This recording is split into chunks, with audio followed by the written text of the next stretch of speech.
Kegagalan timnas Indonesia dan Malaysia untuk bisa lolos ke babak semifinal Piala AFF 2024 membuat para fans kedua timnas ini memberi respon yang berbeda saat menanggapi hasil minor ini. Ya, Malaysia gagal ke semifinal usai hanya main seri 0-0 melawan Singapura dan finish di posisi 3 klasemen di bawah Thailand dan Singapura dengan torehan 5 poin. Sedangkan timnas Indonesia gagal ke semifinal usai kalah 1-0 melawan Filipina dan hanya bisa meraih 4 poin dan harus puas finish di bawah Vietnam dan Filipina.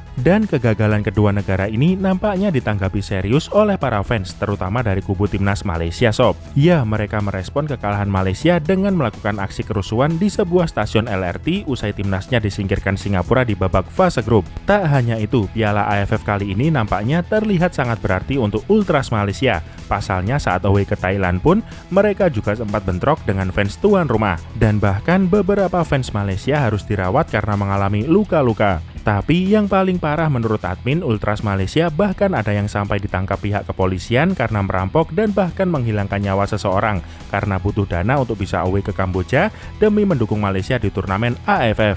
Sedangkan fans Indonesia sendiri juga tak luput memberi respon terhadap kegagalan dari skuad coach Sintayong ke babak semifinal Piala AFF. Namun tak sampai melakukan aksi anarkis seperti Ultras Malaysia. Dan bisa dibilang sih fans timnas ini hanya panas di media sosial saja karena ada dua kubu yang berlawanan, di mana ada kubu yang ingin coach Sintayong out dan kubu lainnya adem ayem saja karena melihat laga AFF gak lebih dari hanya sekedar laga uji coba untuk mengorbitkan para pemain muda. Dan menurut admin, di AFF ini juga akhirnya muncul beberapa nama yang bisa diandalkan untuk naik ke timnas U23 seperti Cahya Supriyadi, Doni Tripamungkas, dan Victor Detan yang saat main di AFF kemarin penampilannya bisa dibilang konsisten walau jelas masih perlu disempurnakan. Dan berdasarkan fakta soal respon dari para ultras kedua negara tetangga ini, bisa admin simpulkan jika Ultras Malaysia menganggap turnamen AFF adalah laga penting yang harus bisa untuk dijadikan target juara. Sedangkan bagi Ultras Garuda, AFF sebagian besar dilihat hanya untuk ajang uji coba para pemain muda.